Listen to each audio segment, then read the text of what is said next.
हाँ, आज अपन हिस्ट्री के चैप्टर नंबर 6 की बात करेंगे। बहुत इंपॉर्टेंट चैप्टर है, बहुत शानदार तरीके से पढ़ लिया अपन इसको, लेकिन बहुत बड़ा चैप्टर है, बहुत ज़्यादा क्वेश्चन इसके अंदर है। लॉन्ग क्वेश्चन आपके इसमें से आ रहे हैं, लाइव टेस्ट दे दोगे तो शॉर्ट वाले और वेरी शॉर्ट वाले वैसे भी कवर हो जाएंगे। ठीक है, बस कुछ सिलेक्टेड मैंने चांस लिया है very short sorry long questions का, जिसको आप अच्छे से एक बार देख जाना। और मैंने उसको आंसर भी लिख दिए हैं। भक्ति सूफी परंपराएं, भक्ति सूफी ट्रेडिशंस वाला चैप्टर है।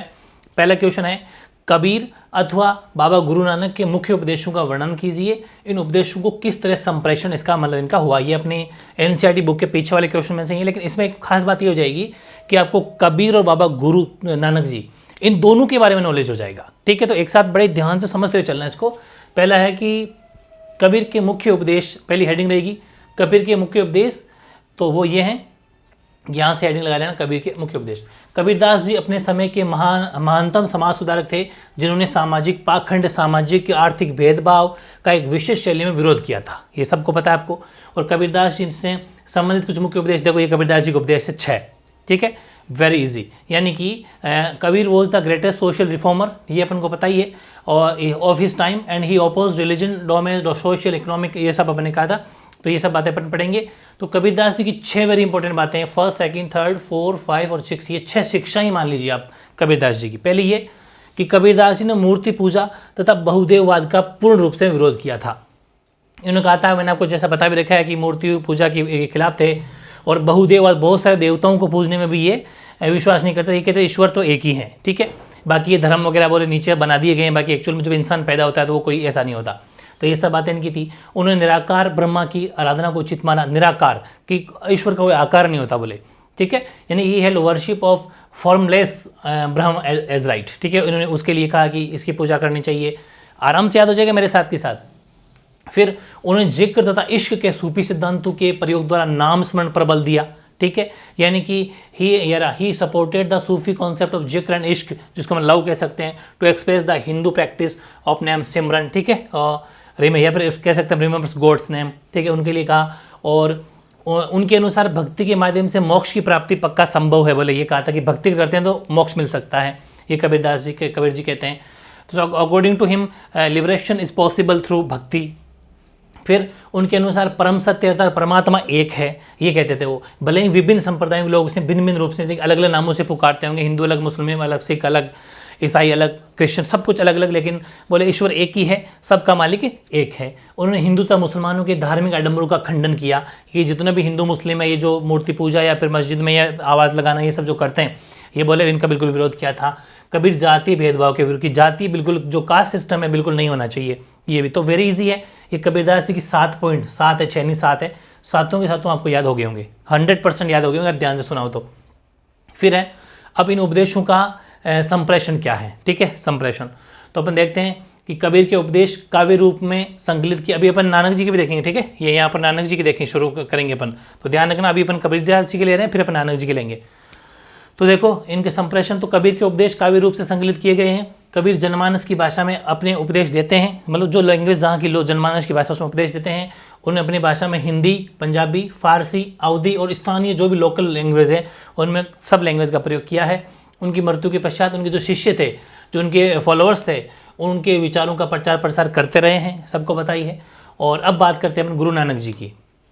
ये हेडिंग नहीं लगी पाई, आप समझ जाना, नई हेडिंग लगानी है आपको यहाँ पर। ये गुरु नानक जी हेडिंग रह जाएगी, गुरु नानक के उपदेश, ये हेडिंग है गुरु नानक जी के उपदेश। जैसे यहाँ पर देखो अपन देखा था ना कबीर जी के उपदेश, ये हेडिंग जो रही थी। ठीक है, वैसे ही यानी टीचिंग ऑफ कबीर, इंग्लिश में नहीं लिखा होगा तो लिख लेना टीचिंग ऑफ कबीर। और यहाँ अपन ले लेंगे गुरु नानक जी के उपदेश, ये नई हेडिंग है, तो ये लिख लेंगे आप, इंग्लिश में लिख लेंगे। यहाँ से देखो ये अपना हो जाएगा, हाँ ये रहा, ये टीचिंग ऑफ बाबा गुरु नानक, ये हेडिंग रह जाएगी आपके इंग्लिश मीडियम में। ठीक है, तो ध्यान रखना। यानी कि गुरु नानक देव का जन्म 1469 में पंजाब के ननकाना गांव में एक व्यापारी परिवार में हुआ था, बिजनेस परिवार में हुआ था, और आरंभ से ही उनका समय सूफी संतों के साथ में बीता था। ठीक है, तो बाबा गुरु नानक जिनका जन्म 1469 में और मृत्यु 1539 में हुई थी, was born in Hindu merchant family in a village called Nankana Sahib near the river Ravi in the predominantly Muslim Punjab. ठीक है, जो कि अब पंजाब उसमें आता है, पाकिस्तान के पाक ऑक्यूपाइड में। तो राइट फ्रॉम चाइल्डहुड, बचपन में ही spend most of his time with Sufi sant, बचपन के अंदर जो है बहुत सारे सूफी संतों के साथ अपनी ज़िंदगी ये बिताई थी। ठीक है, इसलिए आप समझ सकते हैं उनके ऊपर उनका जो है असर रहेगा। इनके कौन कौन से उपदेश हैं, तो देखो इनके उपदेश में तो हिंदी में लिख लेंगे, उनके उपदेशों का संक्षिप्त निम्नलिखित हैं, यानी कि following is a brief description is of the teaching. कौन कौन से? नंबर 1, उन्होंने हिंदू तथा मुस्लिम धर्म ग्रंथों को नकारा। इन्होंने कहा था कि हिंदू और मुस्लिम से जितने भी धर्म ग्रंथ है ये सही नहीं है, ऐसा इनका कहना है। He rejected Hindu and Muslim scripture. इन्होंने निर्गुण भक्ति का समर्थन, इन्होंने भी निर्गुण का ही कहा, जैसे कबीर जी ने कहा निर्गुण भक्ति का इन्होंने समर्थन किया, ही सपोर्ट निर्गुण भक्ति। और इन्होंने धर्म के सभी आडम्बर जैसे कि यज्ञ करना है, अनुष्ठानिक स्नान करना है, मूर्ति पूजा करना है, कठोर तप करना है, इन सब का भी खंडन किया। यानी इन्होंने जैसे various religious domains such as sacrifice, ritual, ये बात वगैरह ये जितने भी है इनका खंडन किया, ओपोज किया। उनके अनुसार परम पूर्ण रब यानी परमात्मा कोई लिंग अथवा आकार नहीं है, ऐसा उनका कहना है। उन्होंने परमात्मा की उपासना के लिए एक सरल उपाय निरंतर स्मरण मतलब जब बताया कि नाम जपते रहो तो फायदा हो जाएगा। और इनके उपदेशों का संप्रेषण पर बात, संप्रेषण का मतलब क्या होता है? मतलब इनके उपदेशों को फिर कहाँ कहाँ तक फैला हुआ। जैसे अपने कबीरदास जी का भी लिखा था ना, कबीर जी के उपदेशों का संप्रेषण, वैसे ही गुरु नानक जी के उपदेशों का संप्रेषण मतलब फैलाव, यानी transmission of this teaching, of his teaching. तो गुरु नानक अपने विचारों का संप्रेषण पंजाबी भाषा में शब्द, वेरी इंपॉर्टेंट है, शब्द के गायन से करते थे, शब्द। और गुरु नानक इन शब्द को अलग अलग रागों में गाते थे तथा उनका शिष्य जो है मर्दाना रबाब बजाकर उनकी संगति मतलब जो है वो करता था, ठीक है, पीछे पीछे। तो Baba Guru Nanak would sing the composition शब्द भी कह सकते हो, shabad in various ragas while his attendant Mardana played the rabab, ठीक है, ये ध्यान रखना। ये दोनों के बारे में क्वेश्चन हो गया, एक लॉन्ग बड़ा शानदार। एक छोटा सा क्वेश्चन मैंने मीराबाई जी के बारे में उठाया है। मीराबाई का नॉलेज आपको होना चाहिए, मतलब कोई 2 टॉपिक आ सकते हैं, जैसे एक तो मीराबाई हो गए और एक हो गया शंकरदेव। इन दोनों के बारे में, मीराबाई जी के बारे में भी और शंकरदेव के बारे में एक साथ क्वेश्चन आ सकता है, तो वो लॉन्ग बन जाएगा, ऐसे ध्यान रखना। तो मीराबाई की अपन अगर बात करें तो मीराबाई 15वीं तथा 16वीं शताब्दी में संभवतः भक्ति परंपरा की सबसे प्रसिद्ध कवयित्री हैं। उनकी जीवनी उनके लिखे भजनों के आधार पर संकलित की गई हैं, जो अनेक शताब्दियों तक मौखिक रूप से संचरित होते रहे। मीराबाई मारवाड़ के मेड़ता जिले, ठीक है, ये मेड़ता जिला नहीं है, गलती से मिस्टेक है, वैसे ये मेड़ता तहसील है, नागौर जिला है। तो आप चाहो तो एडजस्ट कर सकते हो उसको कि मेड़ता तहसील है और नागौर जिला है, ठीक है। ये थोड़ी सी एनसीईआरटी मिस्टेक ही चल रही है कहीं कहीं पर। तो नागौर जिला है और मेड़ता तहसील है, ये क्या हो जाएगी? ये तहसील है, आप लिख देना भले, तहसील है। कि एक राजपूत राजकुमारी थी जिनका विवाह इनकी इच्छा के विरुद्ध, ये नहीं चाहते थे शादी करना, इच्छा के विरुद्ध हुआ था। मेवाड़ के सिसोदिया कुलवंश के वहाँ पर कुल में कर दिया था। उन्होंने अपनी पति की आज्ञा की अवहेलना की, क्योंकि उन्होंने कहा था कि ये भक्तिभाव करना ये सब हमें शोभा नहीं देता, लेकिन उनकी बात नहीं मानी और पत्नी और माँ के परंपरागत दायित्वों को निभाने से मना कर दिया। तब भगवान विष्णु के अवतार कृष्ण जी को अपना एकमात्र पति स्वीकार किया। उनके ससुराल, ये यहाँ लगा देना मात्रा, इनके ससुराल वालों ने उन्हें विष देने की, जहर देने का प्रयत्न भी किया, जो विभिन्न कथाओं के अनुसार अमृत बन गया। हालांकि जहर पिलाया था लेकिन अमृत बन गया, ऐसा कथाएं अलग अलग कही जाती है। और अंतोगत्वा फाइनली मीराबाई राजभवन से निकलकर एक घुमक्कड़ भक्त बन गई तथा गायिका बन गई। और मीराबाई ने मानव अंतर्मन, ठीक है, थोड़ा सा अपने इसको ले लेंगे मामूली सा, अंतर्मन की भाव प्रवणता को व्यक्त करने वाले अनेक भजनों की रचना इन्होंने की थी। ये मीराबाई जी के बारे में आराम से आपको याद ये हो गया होगा, ये मेरे हिसाब से कोई दिक्कत। सिसोदिया वंश के अंदर इनकी शादी हुई थी, ध्यान रखना। फिर शंकरदेव जी के बारे में पढ़ लो। तो भारत में 15वीं शताब्दी के उत्तरार्ध में असम में, कहाँ पर? असम में। जैसे मीराबाई जी का जन्म हुआ मेड़ता तहसील के नागौर जिले राजस्थान में, इनका हुआ असम में। असम में शंकरदेव वैष्णव मत के मुख्य प्रचारक के रूप में उभरे, जिनके उपदेशों को भगवती धर्म, ध्यान रखना भगवती धर्म, कौन सा रिलीजन की बात करें अपन? तो अपन बात करें यहाँ पर देखो 15th century Sankardev emerged as one of the leading proponents Vaishnava in Assam और his teaching after known the Bhagavati, ठीक है, भगवती धर्म, बिकॉज क्योंकि वे भगवत गीता को भागवत पुराण पर आधारित थे, इसलिए, ठीक है, भगवत गीता और भागवत पुराण पर आधारित है। तो ये उपदेश सर्वोच्च देवता विष्णु के प्रति पूर्ण रूप से समर्पण के भाव पर केंद्रित है। तो शंकरदेव ने भक्ति के लिए कीर्तन और संतों के सत्संग में ईश्वर के नाम के उच्चारण पर बल दिया। खूब सारे सत्संग में जाते थे और ये कहते थे कि भगवान का नाम लिया जाए, ईश्वर का नाम लिया जाए, वही मतलब उनके उच्चारण किया जाए। उन्होंने आध्यात्मिक ज्ञान के प्रचार के लिए सत्र अथवा मठ तथा नामघर जैसे प्रार्थना गृह की स्थापना को बढ़ावा दिया और इस क्षेत्र में ये संस्थाएं तथा आचार आज भी प्रचलित है। शंकरदेव की प्रमुख काव्य रचनाओं में जो है वेरी इंपॉर्टेंट हुआ है कीर्तन घोष, ये सबसे इंपॉर्टेंट है। कीर्तन घोष महत्वपूर्ण है, ध्यान रखना। कीर्तन घोष शंकरदेव जी की सबसे इंपॉर्टेंट है। क्या है? ये काव्य रचना है, यानी कि his major composition include the Kirtan Ghosha, ये ध्यान रखना। तो दोनों मिला के आ जाएंगे मीराबाई और शंकरदेव जी, ठीक है, याद रखना। अब है वेरी इंपॉर्टेंट क्वेश्चन कि भक्ति आंदोलन की प्रमुख विशेषताएं क्या क्या हैं। Mention the main features of bhakti movement. तो पहला है ईश्वर की एकता, यूनिटी ऑफ गॉड। दूसरी, पाखंडू आडम्बरू तथा कर्मकांडों का विरोध करते थे, अपोजिंग हाइपोक्रेसी पॉम एंड रिचुअल्स। तीसरा, नैतिकता तथा चारित्रिक शुद्धता पर बल देना, यानी कि emphasizing on morality and character purity. ये 3 बातें हो जाएगी। मैन हेडिंग पहले सबसे ज़्यादा याद करनी है, उसके बाद आंसर लिखेंगे कि देखो भक्ति आंदोलन में क्या होता था कि भक्ति आंदोलन के सभी संत इस बात को स्वीकार करते थे कि ईश्वर एक है, जिसे लोग राम, रहीम, कृष्ण, विष्णु, अल्लाह इन सब के नाम से जानते हैं। ठीक है, बात करते हैं अपन पाखंड की और आडम्बरों की इनकी। तो भक्ति आंदोलन के संतों ने कर्म के बाह्य आडम्बरों, पाखंडों, इनका घोर अंधविश्वास जितने में इन सबका विरोध किया है। यानी कि the saint of bhakti movement oppose the external pomp, hypocrisy and superstition of action. फिर नैतिकता, इसकी बात करें तो भक्ति आंदोलन के सभी संतों ने बाह्य आडंबर जितने भी उनका विरोध किया, तो नैतिकता और चारित्रिक शुद्धता बल देखी, जिनका नैतिक अच्छा हो, नैतिक मॉरल्स हैं, मतलब जिसके मॉरलिटी अच्छी हो, कैरेक्टर इसका अच्छा हो, वो उस पर जोर देना चाहिए, नहीं कि बाह्य आडंबर ये अच्छे होने चाहिए। ठीक है, ये चीज़ है। और ये हमें भी पता है, कहता है ना कि लोग उसका कैरेक्टर कैसा है, कैरेक्टर अच्छा होना चाहिए। बाकी इंसान के पास पैसा हो गया तो क्या हो गया, घने ही पैसे वाले घूम रहे हैं, उनसे क्या फर्क पड़ जाएगा, लेकिन उसका लक्षण अगर सही नहीं है तो क्या काम के पैसे। ठीक है, अगर बड़ू से किसी हिसाब से बात करनी वही नहीं आता उसको, तो फिर पैसे हंडता फिर कहीं घूमता फिर उसका कोई यूज़ नहीं है। लेकिन अगर उसको बात करने का तरीका है, रेस्पेक्ट से बात करता है, या गरीबी या किसी परेशानी समझता है, तो उसके लिए वो ज़रूरी, इसके लिए कहा जाता है कि कैरेक्टर कैसा है। तो कैरेक्टर अच्छा होना चाहिए। जाति प्रथा तथा ऊंच नीच के भेदभाव का विरोध, यानी कि opposing the caste system and description, ये क्या है, डिस्क्रिमिनेशन होना चाहिए शायद, ये ना, discrimination of high and low, यहाँ तक है भाई। हेडिंग थोड़ी सी मैच कर लेना, opposing the caste system and discrimination of high and low, यहाँ तक हेडिंग रहेगी। जाति प्रथा तथा ऊंच नीच के भेदभाव का विरोध, यहाँ तक है। सभी संतों ने जाति प्रथा, ऊंच नीच के भेदभाव तथा छुआछूत का विरोध किया तथा सामाजिक समानता पर बल दिया। सही बात है, सभी यही करेंगे। हिंदू मुस्लिम एकता पर बल दिया सभी ने, बिल्कुल एम्फेसाइज हिंदू मुस्लिम यूनिटी, नाम से पता चल रहा है, हेडिंग से ही समझ में आ जाएगा। आप तो मेन हेडिंग में लिख लोगे ना, याद कर लोगे तो उसके बारे में लिख लोगे, पहले ही देख लो। ईश्वर की भक्ति बल देना, तो आप लिख देना कि भक्ति आंदोलन वाले ईश्वर की भक्ति बल देते थे, तो ही चल जाएगा। हेडिंग पॉइंट अच्छे याद कर लेना। मानवतावादी भावना, यानी कि छठा था emphasize on devotion to God, और ये था ह्यूमैनिस्टिक स्पिरिट। ठीक है, फिर था 8वां सगुण व निर्गुण उपासना का सिद्धांत, यानी कि थ्योरी ऑफ सगुण निर्गुण वर्शिप। गुरु के महत्व पर बल, यानी कि emphasize on the importance of guru. आत्मसमर्पण पर बल, force on surrender.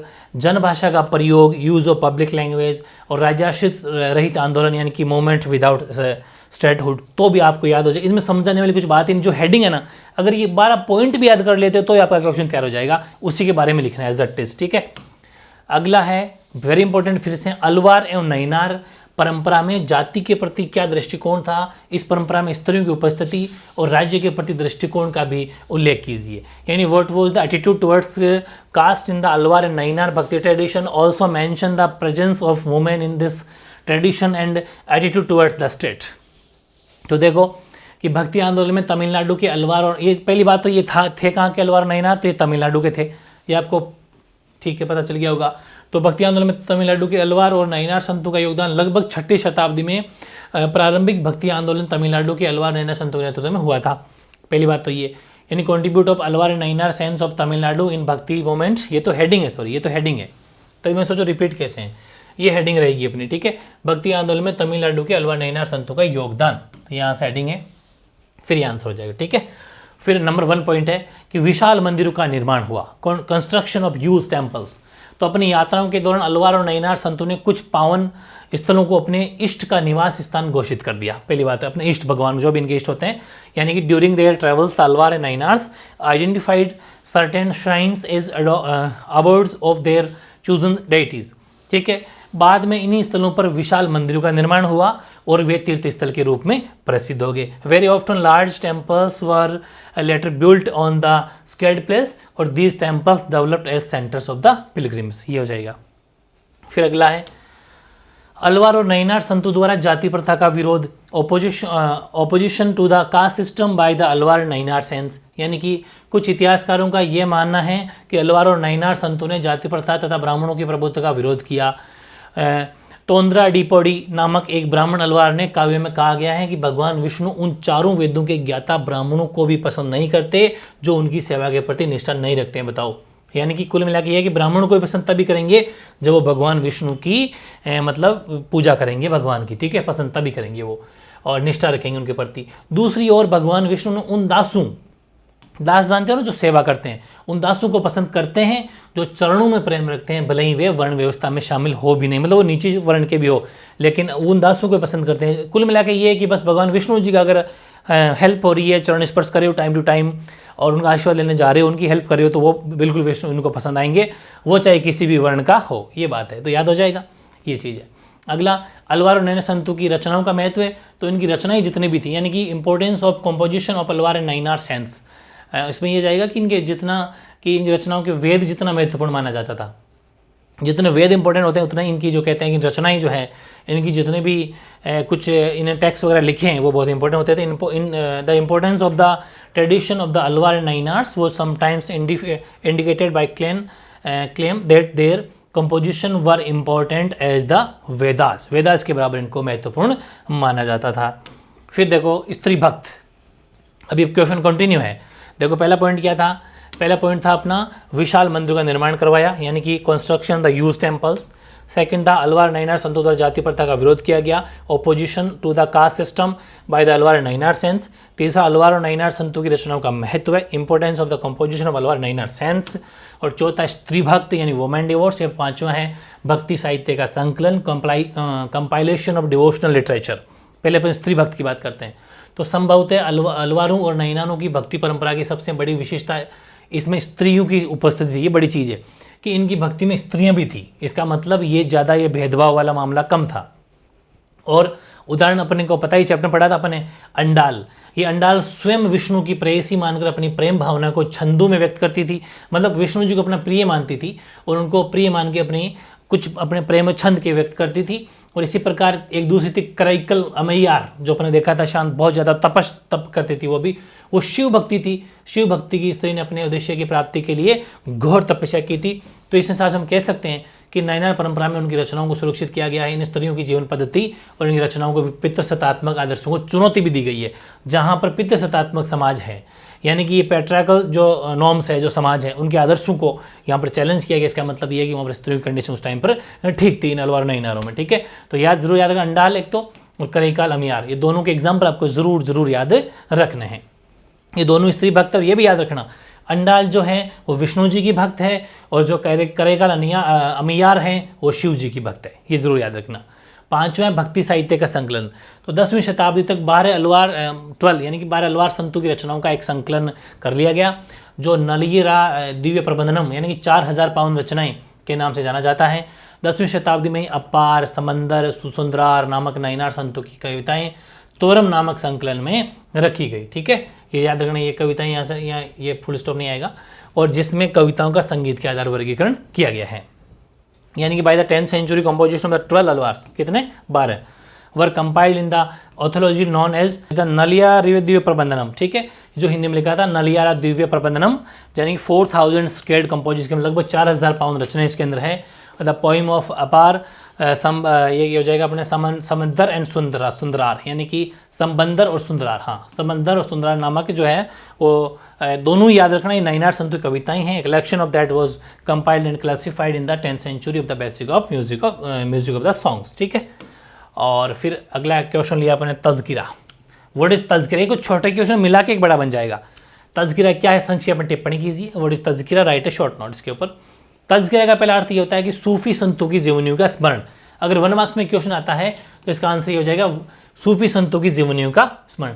Tazkira means remembers of biographical accounts of Sufi saints, ठीक है, पहली बातें लिख दी अपन। उसके बाद तज़किरा एक प्रकार के सूफी ग्रंथ है, या तज़किरा are a type of Sufi text, जो सूफी परंपरा के स्वरूप को समझने में सहायक होते हैं।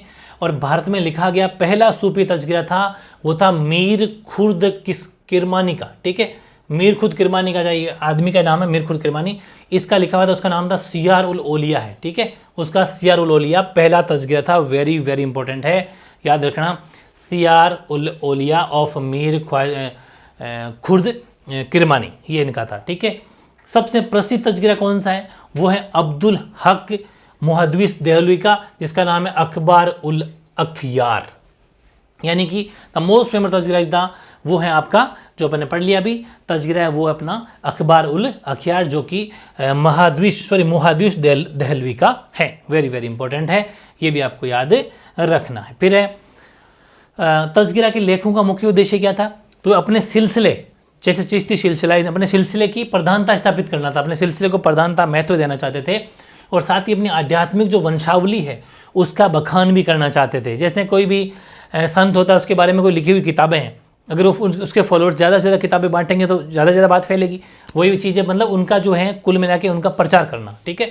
और तज़किरे के वर्ण अद्भुत और अविश्वसनीय है, परंतु फिर भी ये वर्ण इतिहास के अध्ययन की दृष्टि से महत्वपूर्ण है। लास्ट में क्या लिखा आपने कि तज़किरे का वर्ण अद्भुत और अविश्वसनीय, इन पर ट्रस्ट नहीं किया जा सकता, कभी कभी ऐसा लगता है, लेकिन हाँ इतिहास के अध्ययन अगर आपको हिस्ट्री की स्टडी करनी है तो तज़किरे काफ़ी इंपॉर्टेंट, इसमें इंपॉर्टेंस रखते हैं, ठीक है। ये हो गया तज़किरा। अब है खानका। खानका क्या होता है, वेरी इंपॉर्टेंट है, दोनों को मिला के क्वेश्चन आ सकता है। तो संस्थागत दृष्टि से सूफी अपने को एक संगठित समुदाय खानका के इर्द गिर्द स्थापित करते हैं, जितने भी सूफी थे वो, और खानका का नियंत्रण करते थे शेख, पीर अथवा मुर्शिद, इनके हाथों में था। वे अनुयायी यानी मुरीदों को भर्ती करते थे तथा अपने वारिस यानी खलीफा की नियुक्ति करते थे और वे आध्यात्मिक व्यवहार के नियम निर्धारित करते थे। इसके साथ ही वे खानका में रहने वालों के बीच संबंध और शेख तथा जन सामान्य के बीच के संबंधों की सीमा भी नियत करते थे, मतलब फिक्स करते थे। ये हो गया अपने खानका के बारे में। Institutionally the Sufis begin organise communities around the hospice of, या फिर हम कह सकते हैं खानका, control by a teaching master known as शेख, जिसको अरबिक वर्ड है ये। फिर पीर मुर्शिद, ये सब सेम ही है, मतलब इंग्लिश पढ़ने की जरूरत नहीं है। He established rules of spiritual conduct and interaction between inmates as well between layperson and the masters. Very easy है, लेपर्सन इजी है, मतलब खानका के बारे में लिखना काफ़ी ईजी है, लेकिन जानना ज़रूरी है। एक होता है सिलसिला क्या है, तो ये सारे क्वेश्चन बहुत टॉप लेवल के हैं, इनसे मिला के कोई ना कोई क्वेश्चन वहाँ पर आपको दिख जाएगा। सिलसिला की बात करें अपन, तो सिलसिला क्या है कि 12वीं शताब्दी के आसपास इस्लामी जगत में सूफी सिलसिलों का प्रादुर्भाव होने लगा। प्रादुर्भाव का मतलब सामने आने लगे। सिलसिला का शाब्दिक अर्थ होता है जंजीर, ठीक है ना, यानी कि द वर्ड ऑफ सिलसिला लिटरली मीन्स ए चैन, एक चैन यानी जंजीर, जो शेख और मुरीद के बीच एक निरंतर संबंध का प्रतीक है, जैसे एक कनेक्टिविटी है, जिसकी पहली अटूट कड़ी पैगंबर मोहम्मद से जुड़ी है। इस कड़ी के द्वारा आध्यात्मिक शक्ति, ठीक है, और आशीर्वाद मुरीदों तक पहुंचता था। दीक्षा के विशिष्ट अनुष्ठान प्रारंभ किए गए, जिसमें दीक्षित को निष्ठा की शपथ लेनी होती थी और सिर मुंडाकर थेगड़ी लगे वस्त्र धारण करने पड़ते थे। कुल मिला के वो सिलसिला इस हिसाब से चलता था। यानी कि अपन अगर देखें इंग्लिश में तो यहाँ से अपन देख सकते हैं, it was through this channel that spiritual power and blessing were transmitted to devotees, जिसको अपन मुरीद कह सकते हैं। Special rituals of initiation were developed in which initiates took an oath of allegiance, wore a patched garment and shaved their hair, ठीक है, सिर मुंडाकर उसको ये काम करना होता था। तो कुल मिला के ये कुछ क्वेश्चन सेलेक्ट किए अपन ने। एक तो सिलसिला है, खानका है, तज़किरा है, इन तीनों को मिला के भी एक क्वेश्चन आ सकता है तो भी जल्द चलेगा। ये ऐसे टाइप क्वेश्चन लॉन्ग बन जाएगा। और स्त्री भक्त वाले ये जो अपन ने किया था, अलवार नैना वाला वेरी इंपॉर्टेंट क्वेश्चन है। और एक ये भक्ति आंदोलन जो अपन ने पढ़ा था, भक्ति कुछ विशेषता importance feature of bhakti movement के, ये पढ़ लिया अपन ने। शंकरदेव मीरा बाई के बारे में पढ़ लिया। और एक क्वेश्चन था अपने ये कबीरदास जी और बाबा गुरु नानक जी के बारे में, ठीक है। तो बहुत टॉप लेवल के क्वेश्चन को अच्छे से पढ़ लो, फिर लाइव टेस्ट अच्छे से दे देना, तो रही फई कसर वहाँ निकल जाएगी, बहुत अच्छी तैयारी हो जाएगी। ये सब हो जाते हैं तो उसके बाद आपको कुछ और पढ़ना हो चैप्टर में तो पढ़ना है, लेकिन पहले कैप्सूल को तैयार करो, उसके बाद में टाइम रहता है तो कुछ और पढ़ो, ठीक है। तो ये था अपना हिस्ट्री का चैप्टर नंबर 6 जो कंप्लीट हो गया।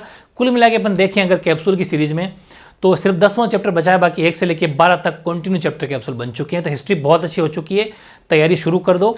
10वां चैप्टर भी जल्दी अपलोड कर दिया जाएगा ताकि कंटिन्यू 1 से लेकर 12 तक आपकी कैप्सूल कंप्लीट अपलोड हो जाएंगे, ठीक है।